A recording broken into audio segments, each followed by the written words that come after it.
नमस्कार दोस्तों, जय हिंद, वंदे मातरम। आप सभी का स्वागत अभिनंदन है टीटी फैमिली शिक्षकों के परिवार जायसवाल कोचिंग सेंटर पर, पावर्ड बाय शिक्षा ही प्रकाश है। दोस्तों, आज की क्लास में बात करने वाले हैं पेडागोजी की लाइव क्लास रहेगी। और पेडागोजी के लाइव क्लास में आपका टॉप पार्ट नंबर 24 रहेगा बाय जायसवाल सर।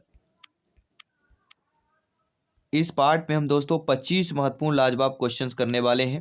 इसके पहले 23 पार्ट कंप्लीट कर चुके हैं, जिसका लाइव क्लास के बाद यहाँ पे आई बटन पे लिंक दे दिया जाएगा। तो सभी लोग तैयार हो जाइए। सभी लोग लाइव चैट में आपके ऑप्शन पे आ जाइए। लाइव चैट के ऑप्शन पे आने के बाद हम चलिए, आई होप सभी लोग लाइव चैट के ऑप्शन में आ चुके हैं और यहाँ पे कमेंट बॉक्स तो हो रहा है, सभी लोग कमेंट कीजिए। पहला प्रश्न है, एक छात्र अपने अध्यापक की समस्या को हल करने में उस समय सहायता करता है जबकि वह लेक्चर दे रहा होता है। तो छात्र सवाल सुनने वाला था, छात्र मूल्यांकन सुनने वाला था, यथार्थवादी सुनने वाला था, या एक रचनात्मक श्रवण था। कौन सा सही हो जाएगा? सूचनात्मक श्रवण की बात करेंगे। एक छात्र अपने अध्यापक की समस्या को हल करने में उस समय सहायता करता है जब वह लेक्चर दे रहा होता है। तो छात्र कौन सा था? तो छात्र सवाल सुनने वाला। क्या हो जाएगा? पहला ऑप्शन सही हो जाएगा। और इसी प्रकार के एग्जाम में प्रश्न पूछे जाते हैं। किसी व्याख्यान के द्वारा संचार प्रक्रिया के कुछ पक्षों का उल्लेख निम्नलिखित होता है। विपर्यय होता है, संकेंद्रण होता है, मूल्यांकन होता है, अतिरंजन होता है। किसी व्याख्यान के दौरान संचार प्रक्रिया के कुछ पक्षों में जो उल्लेख हमारा होता है वह हो जाता है विपर्यय। पहला ऑप्शन सही हो जाएगा। किसी भी भाई बहन गृहिणी का किसी भी प्रश्न पर डाउट है, बेफिक्र आप लोग कमेंट कर सकते हैं। एग्जाम को फतेह करना है। टेलीग्राम ग्रुप से अवश्य जुड़िएगा। साथ ही साथ इंस्टाग्राम फेसबुक पेज को अवश्य फॉलो कर लीजिएगा अपनी टीटी फैमिली के साथ। अगला प्रश्न है, आधुनिक समय में मातृभाषा के उत्तम कौशलों को विकसित करने के लिए शिक्षकों को चाहिए कि वह भाषा के व्याकरण तथा उच्चारण कौशल पर दें। शिक्षक को चाहिए कि वह भाषा संप्रेषण संबंधी व्याकरण पर आवश्यक जोर दें। शिक्षक को चाहिए कि भाषा संबंधी व्याकरण को गौण स्थान दे। शिक्षक को चाहिए कि भाषा विकास के लिए प्रारंभिक कक्षाओं में अतिरिक्त प्रयास करें। तो आधुनिक समय में देखा जाए, वर्तमान समय में मातृभाषा के उत्तम कौशल को विकसित करने के लिए शिक्षक को चाहिए कि वे क्या करें? शिक्षक को चाहिए कि भाषा संप्रेषण संबंधी व्याकरण पर आवश्यक जोर दें। Regarding to questions, option number B is the right answer. I hope सभी प्यारे मित्र समझ गए हैं। आइए बात करते हैं अगले प्रश्न की। दोस्तों, overhead projector short circuit TV कक्षा अध्यापन के लिए अधिक उत्तम होता है। क्यों होता है? क्योंकि यह सस्ता और स्वचालित होता है। इसमें चित्र इच्छानुसार क्रम से दिखाए जा सकते हैं और आगे बढ़ जाने वाले चित्रों को पुनः लौटाया जा सकता है। यह इसके द्वारा प्रस्तुत की गई सूचना को सरलता से मस्तिष्क में बिठाया जा सकता है। यह इसका प्रयोग ही सरल है। तो overhead projector short circuit TV कक्षा अध्यापन के लिए अधिक उत्तम है क्योंकि यह सस्ता और स्वचालित है। क्या सही है? स्वचालित मतलब सभी लोग समझ गए होंगे। पहला ऑप्शन सही हो जाएगा। इसके बाद अगला प्रश्न है कि पार्श्व भाषा के कितने प्रकार होते हैं? 1, 2, 3, 4, सभी बताइए। पार्श्व भाषा के कितने प्रकार होते हैं? पार्श्व भाषा के 3 प्रकार होते हैं। कितने प्रकार होते हैं? 3 प्रकार। बाकी ज़्यादा डिटेल से नहीं पूछा जाएगा, प्रकार ही पूछा जाएगा। व्याख्यान विधि निम्नलिखित परिस्थिति में सर्वाधिक लाभकारी सिद्ध होती है। अनुशासनहीन कक्षा का ध्यान आकृष्ट करने में, पाठ्य पुस्तक की सहायक विधि के रूप में तथा रुचि के विकास में, विषय वस्तु के संपूर्ण रूप में प्रस्तुत करने में, छात्रों को तथ्यपरक ज्ञान प्रदान करने में। तो व्याख्यान विधि इनमें से किस परिस्थिति में सर्वाधिक लाभकारी सिद्ध होती है? और वह परिस्थिति है छात्रों के तथ्यपरक ज्ञान प्रदान करने में। तो according to questions D option हमारा सही हो जाएगा। अगला प्रश्न है, दी गई सूचना में दी गई सूचना से, जी हाँ, दी गई सूचना से कौन सा वैकल्पिक कथन का अनुमान लगाया जा सकता है जो प्रभावकारी ढंग से सुनने के लिए हमें उन विचारों को बीच बीच में छोड़ जाने की प्रवृत्ति के प्रति सावधानी बरतनी होगी? जिन्हें हम सुनना नहीं चाहते हैं। क्वेश्चन अटपटा है लेकिन यही इसी प्रकार के प्रश्न आते हैं।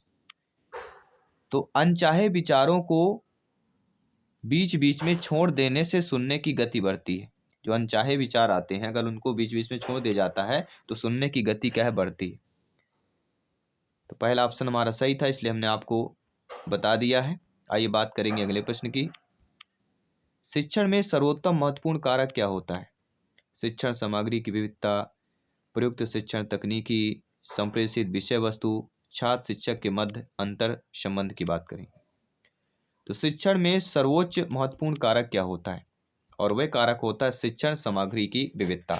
कोई डाउट है बेफिक्र कमेंट कर सकते हैं। जयसवाल सर हाथ जोड़कर आप सभी का अभिनंदन, स्वागत करते हैं। आपके कमेंट का फीडबैक सर्वोपरि और सम्मान करते हैं। आइए बात करते हैं अगले प्रश्न की।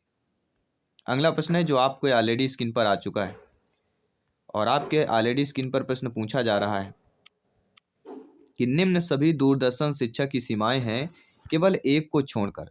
तो एक जो है दूरदर्शन की सीमा नहीं है, दूरदर्शन शिक्षा की सीमा नहीं है, वही हमें बताना है। दूरदर्शन अध्याय एक निश्चित गति से आगे बढ़ते हैं और इस प्रकार वे छात्रों को व्यक्तिगत बौद्धिक स्तर को ध्यान में नहीं रख पाते। तो ध्यान में नहीं रख पाना, नहीं शब्द दिया गया है, निगेटिव ही है। तो ये आपकी दूरदर्शन शिक्षा की सीमा नहीं है। तो दूरदर्शन शिक्षा की सीमा क्या है? इसमें क्या होता है, अध्यापकों तथा छात्रों के बीच विचारों को आदान प्रदान का कोई मौका नहीं होता। यह अध्यापन सामग्री को भली भांति समझने के लिए छात्रों को उचित सहायता नहीं करते। कार्यक्रम की तैयारी तथा योजना बनाने में बेशक बहुत अधिक समय लेते हैं। तो देखा जाए अकॉर्डिंग टू क्वेश्चन कि दूरदर्शन सभी शिक्षा है केवल एक को छोड़कर, तो पहले ऑप्शन को छोड़कर सारे दूरदर्शन शिक्षा की सीमाएं हैं। तो पहला ऑप्शन हमारा सही हो जाएगा। इसके बाद हम बात करेंगे अगले प्रश्न की। निम्न में संचार की कौन सी विधि सर्वाधिक प्रभावशाली विधि है? लिखित सामग्री को प्रस्तुत करना, लिखित सामग्री को फिल्म प्रोजेक्टर के साथ प्रस्तुत करना, बहुसंचार विधि, यह सुनिश्चित करना संभव नहीं। दोस्तों इनमें से संचार की वो विधि जो सर्वाधिक प्रभावशाली होती है वह हमारी कहलाती है, कौन सी कहला जाएगी? तो सर्वाधिक प्रभावशाली ऑप्शन को देखा जाए कि लिखित सामग्री या लिखित सामग्री फिल्म प्रोजेक्टर के साथ ये तो यह सुनिश्चित करना संभव नहीं। डी ऑप्शन हम यहाँ पे चयन करेंगे। क्यों नहीं है, इसका रीजन हम अगले क्लास में आपको बताएंगे। अगला प्रश्न है किस संचार का साक्ष्य जो है स्थायी होता है? लिखित, मौखिक, लिखित एवं मौखिक दोनों या उपरोक्त में से कोई नहीं। तो जिस संचार का साक्ष्य आपका स्थायी होता हो वह बताना है। तो उपरोक्त में से कोई नहीं, कोई साक्ष्य आपका स्थायी नहीं होता, चाहे लिखित हो, चाहे मौखिक हो, चाहे दोनों, कोई नहीं होता। डी ऑप्शन सही हो जाएगा। इनमें से कौन सा अशाब्दिक संचार नहीं? शाब्दिक अशाब्दिक संचार आपने पढ़ा होगा अच्छे तरीके से। समय भाषा, स्थान प्रयोग, स्थिर ज्ञान, स्वर का उतार चढ़ाव। तो इनमें से कौन सा आपका अशाब्दिक संचार नहीं? तो हम ये जानते हैं अशाब्दिक संचार समय भाषा है, स्थान प्रयोग है, स्वर का उतार चढ़ाव। लेकिन स्थिर आपका जो स्थान होता है ये अशाब्दिक संचार नहीं कहलाता। इसलिए सी ऑप्शन हमारा यहाँ पे सही हो जाए। नो डाउट, आई होप सभी प्यार में अच्छे तरीके से समझ गए हों। आइए बात करते हैं आपके अगले प्रश्न की। अगला प्रश्न आपकी स्क्रीन पर है, दूरदर्शन से संबंधित है कि दूरदर्शन पर शिक्षण कार्य कक्षा अध्यापन से उत्तम है क्योंकि इसके माध्यम से बहुत बड़ी बड़ी कक्षाएं चलाना संभव है और इस प्रकार यह आर्थिक रूप से किफायती भी है। जटिल विषयों के अध्यापन के लिए विशेषज्ञों की व्यवस्था की जा सकती है, अन्य लोग अपने फायदा उठा सकते हैं, या अध्यापन सामग्री की फिल्म बनाकर उन्हें पुनः प्रयोग किया जा सकता है, या उपरोक्त सभी कमेंट कीजिएगा। दोस्तों दूरदर्शन प्रशिक्षण कार्य कक्षा अध्यापन में से उत्तम इसलिए होता है क्योंकि इसके माध्यम से बहुत बड़ी बड़ी कक्षाएं चलाना संभव होता है दूरदर्शन से, और इस प्रकार यह आर्थिक रूप से भी आपका किफायती भी है। तो पहला ऑप्शन यहाँ पे सही हो जाएगा। दूरदर्शन शिक्षण की बात करते हैं और आफ्टर कोविड के बाद तो ये सारा चीज़ें अधिक पॉसिबल हो पाई हैं। ऑनलाइन एग्जाम की बात करें, ऑनलाइन तैयारी की बात करें, अगला है छात्रों का निम्न में से कौन सा ग्रुप कंप्यूटर आधारित शिक्षा कार्यक्रम से सबसे अधिक लाभान्वित हो सकता है? मंद बुद्धि का छोटा ग्रुप, मध्यम बुद्धि का बड़ा ग्रुप, विभिन्न बौद्धिक का बड़ा ग्रुप या उपरोक्त सभी। तो छात्रों का इनमें से वह ग्रुप कंप्यूटर आधारित शिक्षा कार्यक्रम से सबसे अधिक लाभान्वित हो सकता है, वह ग्रुप कौन सा है? और वह ग्रुप है विभिन्न बौद्धिक का बड़ा ग्रुप। सी ऑप्शन सही हो जाएगा। कोई भी डाउट है बेफिक्र आप लोग कमेंट कर सकते हैं, किसी भी प्रश्न पर। आई होप सभी पैरामीटर अच्छे तरीके से समझ पा रहे हैं। आइए बात करेंगे अगले प्रश्न की। एक प्रभावी संसूचक के रूप में आप निम्नलिखित कदमों में से सबसे पहले किस पर विचार करेंगे? आप सभी लोग भावी अध्यापक अध्यापिकाएं हैं, शिक्षक बंधु हैं, तो एक प्रभावी संसूचक के रूप में आप किन कदमों में सबसे पहले विचार करेंगे? संचार के माध्यमों का चयन करना, मूल्यांकन प्रक्रिया की योजना बनाना, संचार के उद्देश्य निर्दिष्ट करना, संचार के लिए विभिन्न माध्यमों की पहचान करना। एक प्रभावी संसूचक के रूप में जिन कदमों में सबसे पहले जिस पर विचार करेंगे आप सभी लोग, वह है संचार के लिए विभिन्न माध्यमों की पहचान करना। जी हाँ, डी ऑप्शन नो डाउट सही हो जाएगा। आइए बात करेंगे अगले प्रश्न की। दोस्तों, एक प्रभावशाली संचार किसकी अपेक्षा नहीं करता है? वाक पद्धति में परिवर्तन की, सटीक हाव भाव की, विषय वस्तु पर अधिकार की, आकर्षक व्यक्तित्व की। तो एक प्रभावशाली संचार जो है जिसकी अपेक्षा करता है वह आपका है वाक पद्धति में परिवर्तन है, सटीक हाव भाव है और आकर्षक व्यक्तित्व है। लेकिन विषय वस्तु पर अधिकार यह एक प्रभावी संचार की अपेक्षा नहीं करता है। तो according to questions C option हमारा सही हो जाएगा। आई होप सभी प्यार मित्र अच्छे तरीके से समझ पा रहे हैं। सभी कमेंट भी करते जाइएगा, फीडबैक भी करते जाइएगा साथ साथ। आइए बात करेंगे अगले प्रश्न की। अगला प्रश्न है, सरल निम्न स्तरीय तथा ज्ञानात्मक स्तर के विषय का संप्रेषण करने के लिए किस प्रकार की संप्रेषण नीति की आवश्यकता होती है? निर्णय सारणी, सतत रागात्मक, भाषागत या सभ्यात्मक की बात करेंगे। सभी कमेंट कीजिए।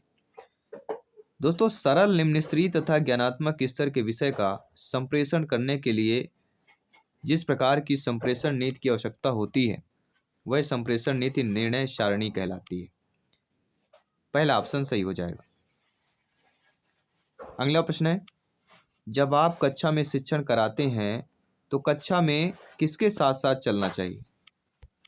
जी हाँ दोस्तों, जब आप कक्षा में शिक्षण कराते हैं तो आपको जो है कक्षा में किसके साथ साथ चलना चाहिए?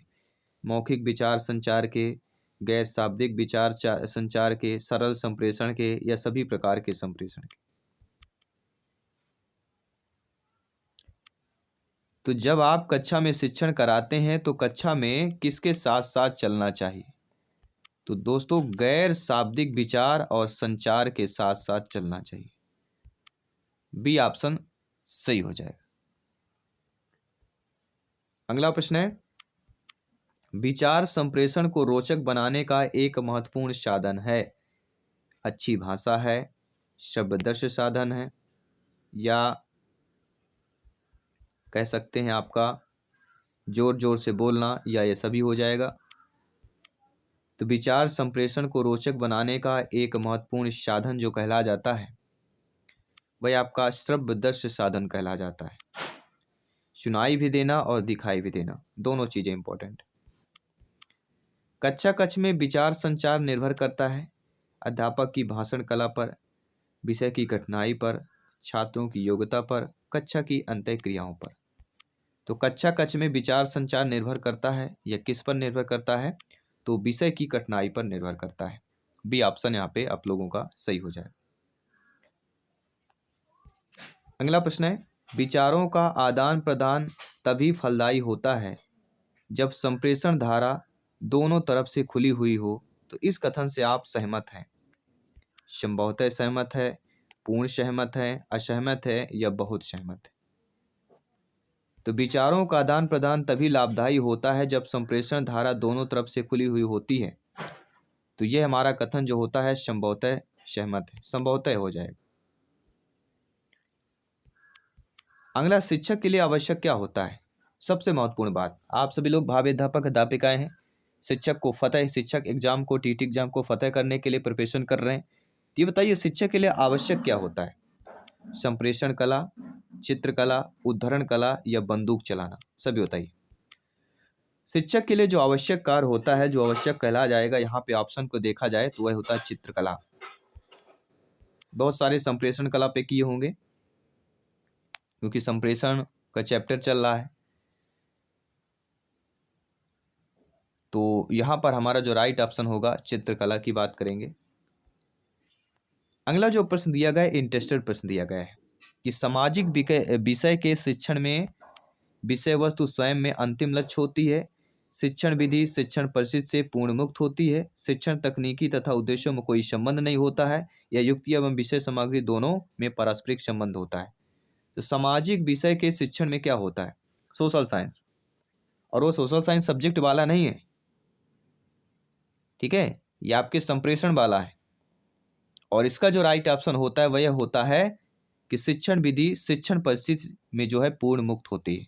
जो शिक्षण विधि होती है वह शिक्षण परिस्थिति में पूर्ण मुक्त होती है। भी ऑप्शन सही हो जाएगा।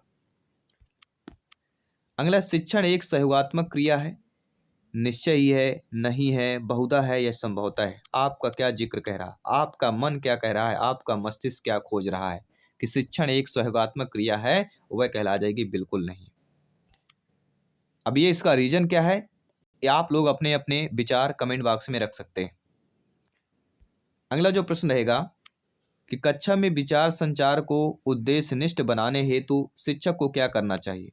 या शिक्षक को चाहिए कि वह पहले छात्रों को तत्पर करे, विषय वस्तु को खूब पढ़े, कक्षा को डांट कर शांत कर दे, या छात्रों को भी सहभागी बनाए? तो कक्षा में विचार संचार को उद्देश्यनिष्ठ बनाने हेतु शिक्षक को क्या करना चाहिए? यह आप सभी के लिए मॉक क्वेश्चन के रूप में प्रश्न दिया गया है। सभी को कमेंट करके फीडबैक करके बताना है। साथ ही साथ 25 में से आपने कितने स्कोर प्राप्त किया ये भी कमेंट करके बताना है लाइव चैट के माध्यम से। अगर बाद में आए हैं तो बिल्कुल अभी जाइए, पूरा वीडियो पूरे प्रश्न देखिए, क्योंकि पेडागोजी में अव्वल आना है तो बहुत इंपॉर्टेंट है। बाकी सभी क्लासेस चल रही है, प्लेलिस्ट एक बार चेक कीजिए, चैनल को विजिट कीजिए, प्रिपरेशन को बेहतर कीजिए, सिलेक्शन पाइए। जय हिंद, वंदे मातरम, धन्यवाद सभी का।